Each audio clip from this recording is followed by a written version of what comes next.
Google's been developing Wear OS for a number of years now, but the Pixel Watch is Google's first foray into making its own smartwatch. I've been wearing this for about a month now, and I have a lot of thoughts. When you go to buy the Pixel Watch, you have a few different models to choose from. The first main choice is whether or not you want the Bluetooth and Wi-Fi model, or the model that also includes LTE connectivity. Now, the Bluetooth and Wi-Fi model is $350, whereas the LTE model is $400. Now, for someone like me, I'm never really too far away from my phone, so the LTE model really isn't all that practical for me, so I went with the Bluetooth and Wi-Fi model. But if you're someone that, let's say, goes for a run and leaves your phone behind, or you have a job where you can't have your phone on you at all times, then the LTE model may be more practical for you. But don't forget to factor in that you're going to have to pay a monthly fee through your cell phone provider for the service. I have Verizon Wireless, and it's at the more expensive end of the spectrum at $10 a month. Something like T-Mobile, I think it's around $5 a month, and I think that's probably the more common price per month for something like a wearable like a smartwatch. But if you have Verizon like me, that's $10 a month, and over the course of the year, that can add up to $120 a year that you're paying. So that sounds like a lot of money to you. It might be more cost effective to get the regular Bluetooth and Wi-Fi model. You now have an option of what colors you want to pick for your watch. Now, each color of the watch itself comes with a specific color watch band. I went with the matte black watch that has the obsidian watch band. There's also a champagne gold model that has a hazel watch band. The stainless steel option is actually kind of interesting, as you get two different choices for the watch band color. You can either choose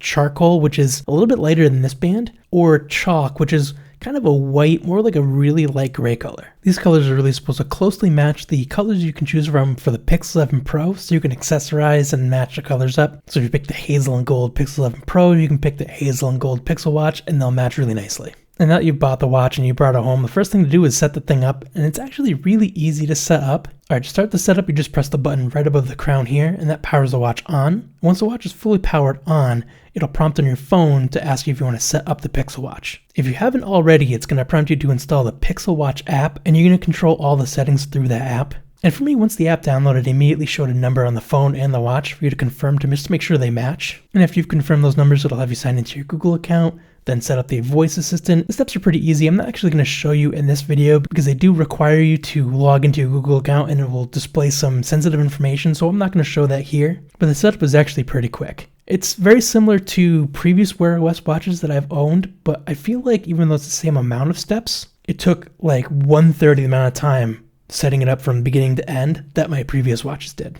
I almost forgot, there's actually a really interesting part of the setup, which is choosing the orientation of the watch. So you can pick which arm you're going to be wearing the watch on and which side the crown will be on, and that will actually swap the orientation of the watch face to be upright for whatever arm you're wearing it on. So for me, I have it on my left wrist with the crown to the right, so that it's facing upright for me here. But I could have said that I want to wear it on my right wrist with the crown facing to the left, and it would swap it to be upright for me in that orientation. It's something that seems pretty obvious, but not something that I've actually seen in either of the other Wear OS watches that I've owned. First, I had the LG G Watch, which was one of the first Wear OS watches to be released. And then I had the TicWatch Pro, the very first model. And neither of those let you choose what orientation the watch was going to be in. In fact, it was really only designed in a hardware sense to go on your left wrist and have the crown on the right, because even some of the aesthetic choices on the outside of the watch kind of forced it to be in that orientation. Now, the TicWatch Pro actually also had that old school LCD screen kind of on the outside, so I understand why that one you couldn't really choose the orientation, because the LCD screen, you can't really flip the orientation because all that stuff is kind of like built into it. But this is really nice. This actually makes the watch way more accessible for way more people, and you can change that setting at any time in the watch or on the app,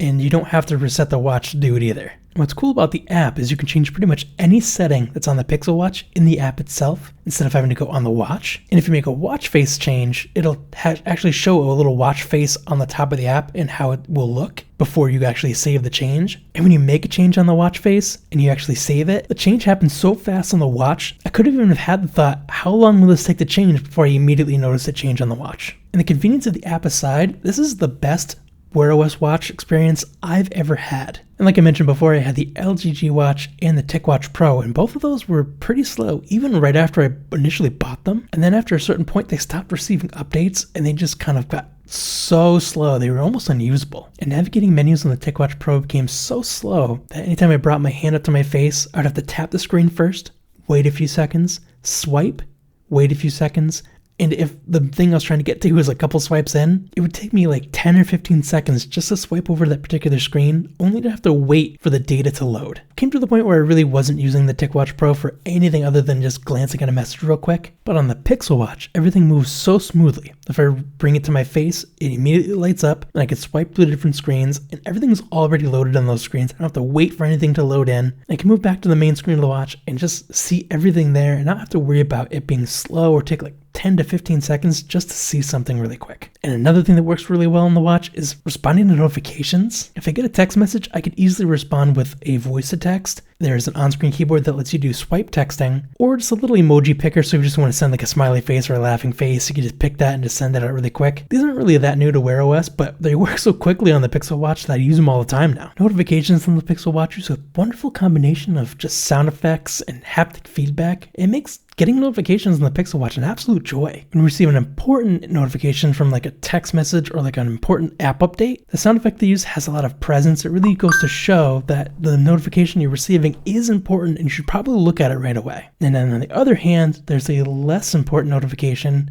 This kind of does like a boop sound that just lets you know that there's something there, but you don't necessarily need to look at it right away. But if you want to, go ahead. And alongside those sound effects, you have the haptic feedback. And this isn't like the old school Wear OS where it would just kind of vibrate or vibrate a couple times. This actually kind of feels almost like it's clicking, like it's tapping on your wrist. It taps a little harder for the important notifications and just a little lighter for the less important notifications. And that's really nice, just in case you don't have the sound on. And then it lets you know if it's an important notification or not, depending on how hard it taps you on the wrist. And sound effects and haptics are actually used really well across the board here. When you plug the watch into the charger, it makes this kind of like ba-ding sound effect. That's actually what it sounds like. And it's almost like it's singing to you, like praising you for plugging it in. My favorite combination of sound effect and haptic feedback happens to be when you unlock the watch. So let's say you put a pin or like a pattern unlock on the watch and you go through it. It makes like this mechanical click sound, and the feeling of the vibration motor almost feels like you're actually unlocking a mechanism. And I just feel like it's absolutely genius. Now you're not gonna believe this, but you can actually answer calls right on the watch. Now, I know this isn't a novel feature. I'm sure plenty of the Samsung Galaxy watches or even other Wear OS watches, and definitely Apple watches, could do this for a number of years, but this is the first Wear OS watch that I've had where you can answer the phone right on the watch. Both the G Watch and the TicWatch Pro let you answer the call on the watch, but it really would just unlock your phone and then answer the call there. So if you did that, you'd have to take your phone out of your pocket as fast as possible to start talking to the person, so they didn't think that you're not there at all. Now, like I said, this isn't necessarily a novel feature or even something that exciting, but it's actually really convenient. I've actually had a few situations where, let's say like my phone is down the hall on the other side of the house, I'm in the kitchen doing some dishes, and then an important call comes in, I can answer the call. It's just really been super convenient at times where I just haven't had my watch right directly on me. The Pixel Watch is the first Wear OS watch to have Fitbit directly integrated. Now, I know you get a dedicated Fitbit device. They actually have their own smartwatches as well, but it's really nice to have it in something like this. The Fitbit watches were really more of an activity tracker that happened to have a smartwatch built in, whereas this is an actual smartwatch that just has Fitbit built in. Now, I don't have a lot to say about Fitbit. I'm really new to the ecosystem. Really new meaning when I set the watch up, that's when I started my first Fitbit account, so I really don't know a lot about it, but so far it's been pretty good. Something that's really cool with Fitbit, and I know that a lot of other fitness apps really do the same thing, is it will track your steps. It will let you know how many steps that you should take every hour depending on your goal, and you can even use it for sleep tracking. And I've actually been used it for sleep tracking for a couple of times, and it gives you kind of a nice breakdown of what kind of sleep you're getting and how long you're sleeping. And there are a few issues, and those will definitely be ironed out by software updates or even hardware iterations in the future, say a Pixel Watch 2, Pixel Watch 3, something like that. Google chose to use proprietary watch bands with this watch, and that's both good and bad. The way that it connects makes it look like the band actually goes into the watch itself, so it's nice and flush, and it looks really nice. And anytime you run into a proprietary watch band system, there's a specific way that you're supposed to remove and add on the watch bands. So to remove the watch band, there's a button on the side, and for me it's on the left side of the watch band. So you press the button in, and then you slide the watch band over towards the button, and it comes right off. For me, at first, that was really hard to really understand because the button is really small, so you really have to kind of get in there with your fingernail and press it. And sliding it over just felt really clunky, but once you get used to it, it's actually not too difficult. But now getting the band back on the watch is actually a lot harder than taking it off in the first place. You have to push the band in on the side where that button is, and then once you have the watch band pushed in, you slide over, the button pops out, and then it locks in place. So I've done this a bunch of times already, just practicing it to make this video. So I'm pretty used to how this works, but it will take a few times practicing just to get that down. And speaking of the band itself was actually really nice. It feels really sturdy, it feels really nice, and it's actually really comfortable to wear. And I've even been wearing it to sleep, and I've had no problems with it. Now, charging on the Pixel Watch is kind of an interesting topic because it does come with its own wireless charger. And it connects to the watch just like any other watch charger would. It's a little magnet that snaps on.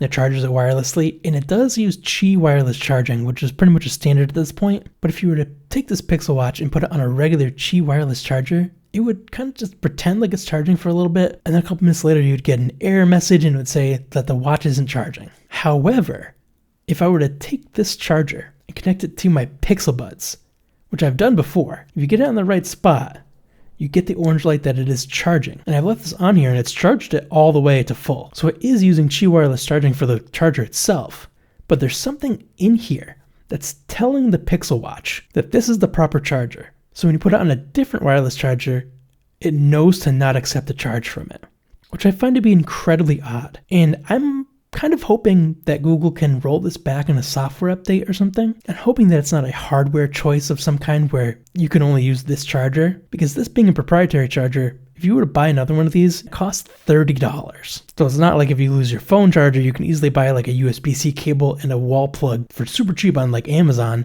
You would have to buy this for a full $30. Maybe sometimes it'll go on sale, but $30 is a lot to pay if you need to replace your charger. Speaking of charging, battery life on the Pixel Watch has been kind of hit or miss for certain people. I know a lot of reviews said that they either have very low battery by the end of the day, or some people have even said they didn't have any charge at all.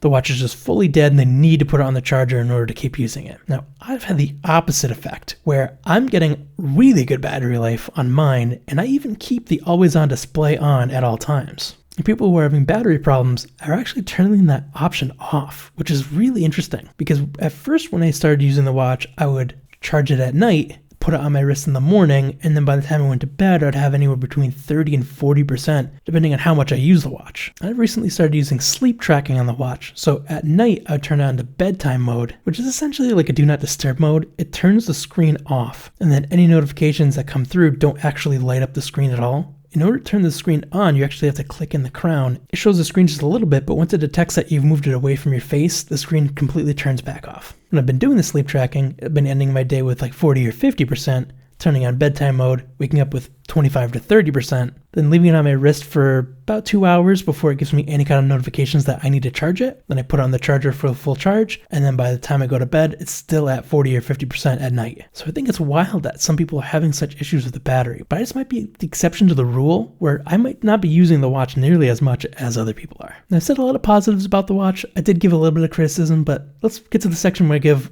all of my criticisms. And let's start with the watch size. Now, when I was going through the options on how you purchase the watch, I didn't mention the size of the watch because you only get one option, and it's the 41mm option, which is the one I have here. A 44 or 45mm option would have been a much better choice for me, and that's probably what I would have gone with if they gave that option, but this is the only size available, and I felt like at first it was really small for my wrist. At this point I'm really used to how it looks, so it's fine now, but if I did have the option, I would have gone with a bigger watch. And I've already mentioned the issues with the charger, having to pay another $30 if you need to buy a new one, and the fact that even though it's Qi charging, you can't just pop the watch on any Qi wireless charger. Now the watch bands themselves, like I mentioned, the sport band is $50. So if you need to buy a new sport band, or if you want to buy another band that's in a different color, $50 is kind of expensive.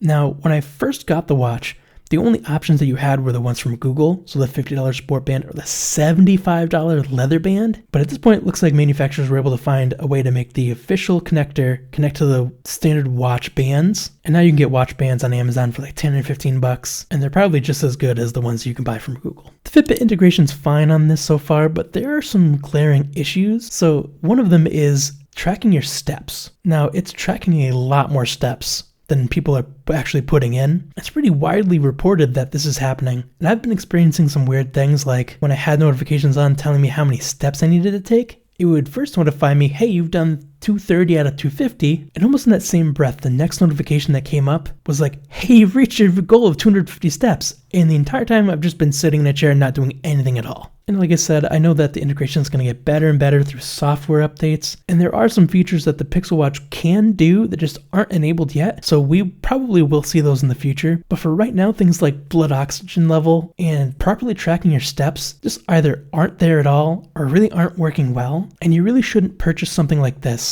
with the promise that something will be available or something will work properly in the future. You really should be buying something like this because you know that it already works well. I already mentioned the battery life issues on this. The battery for me is perfectly fine. I charge it regularly and I don't use it super often, so I'm finding that it does last me a whole day. I haven't had any occasions where it lasted me that far into the next day though, especially when I'm doing the sleep tracking. So the battery life could definitely be better. And if they did sell the larger watch face option, there would be more room for a larger battery in that, and that would have actually much better battery life. Now, this being the first generation device from Google, the price almost nearly matches what the Apple Watch sells for, and the Apple Watch is already on their 8th iteration. Now, I understand Google believes that this watch is as good as the Apple Watch. The Apple Watch definitely has way more features, way better battery life. There's actually a lot of positives that the Apple Watch has that the Pixel Watch just doesn't. So I think $350 for the base model really feels like a lot of money. Now for Black Friday, it went on sale for $300. And yeah, this watch came out in October and was already on sale for Black Friday, which is kind of crazy. But I was lucky enough that when I bought the watch, I bought it close enough to Black Friday. So they actually let me have that deal retroactively. And I really do feel like that $300 is more in line with what this watch is worth than the original $350. And now I've saved the worst for last, and that's the bezel. And if you've read anything about this watch, it's probably how bad people think the bezel is. And if you're not familiar with what a bezel is, essentially it's just the border around the screen. And on the Pixel Watch, it's pretty big. And now because a lot of the watch faces have dark backgrounds, you can't really tell for a lot of it. If we put something like a picture background or a lighter watch face, you're definitely going to tell that bezel's there. And some things definitely do try to hide it, like the flashlight. If I turn that on here, you can tell that it kind of fades out a little bit once it gets closer to the edge, and hopefully this isn't totally blowing out the exposure on my video, but as you can tell, it kind of fades out a little bit going into the bezel, so it feels more like the bezel really isn't part of it, but pretty much right around where this white area is, that's the whole bezel, so it's really a lot of the screen itself. Now I know I've talked about the size of the watch a lot, but if it had a larger watch face but the same thickness of bezel around it, it wouldn't be nearly as noticeable, so I think a larger watch face is definitely a better option here, but there's plenty of watches out there that can do the same things the Pixel Watch can do with a lot smaller of a bezel. And I really like to end my reviews with a, can I recommend it? And for this one, unfortunately, it's going to be a lot harder to just say yes or no. If you're someone that goes out into the wilderness a lot, let's say you go camping, you go on a lot of road trips, you're just away from a charger for a lot of the time, this definitely isn't the watch for you. It's really more for someone who's a lot more indoorsy like I am. You sit at a computer a lot of the day, and you're not really that far away from the charger in case you need it. And the other thing that I just remembered about the watch is that it's kind of fragile.